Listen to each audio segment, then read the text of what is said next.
અમે પોદાર વર્લ્ડ સ્કૂલથી આવ્યા છે જે સમામાં છે. હવે લગભગ 4-5 મહિનાથી એમાં ફીસનું એક ઇસ્યુ ચાલે છે. હવે મેં એઝ પર મારી વાત કરું તો મેં પોતે અરાઉન્ડ 1,15,000 રૂપિયા 3 વર્ષમાં વધારે સ્કૂલમાં ફીસ ભરી છે. હવે આનું જ્યારે ઇસ્યુ મેં રેઝ કર્યું તો એ લોકોએ ઇનિશિયલી શું કહેવાય એવું કીધું હતું કે ભલે અમે લોકોએ અપીલ કરેલી છે. એ અપીલ એનું રિઝલ્ટ આવશે એટલે પછી અમે તમને ફોરવર્ડ કરીશું. પણ મેં જ્યારે આરટીઆઈ કરીને બધા ડિટેલ્સ મંગાવ્યા તો મને ખ્યાલ આવ્યું કે બોલે 3-4 જે ઓલરેડી નોટિસીસ એફઆરસી મોકલી છે એમાં એફઆરસીએ પોતે કીધેલું છે કે એ લોકોએ જે ફીસ એફઆરસીએ ડિસાઇડ કર્યું છે એના કરતાં વધારે ફીસ લીધેલી છે, જાણ થઈ છે એ લોકોને. અને એ લોકોએ જેટલા અપીલ કરેલા છે એ બધામાં એવા ખર્ચા બતાવ્યા છે જે એફઆરસીએ કાપી નાખેલું છે.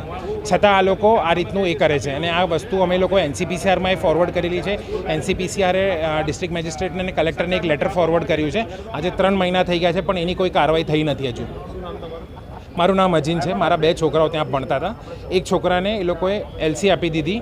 હવે એની માટે હવે બધું ચાલે છે.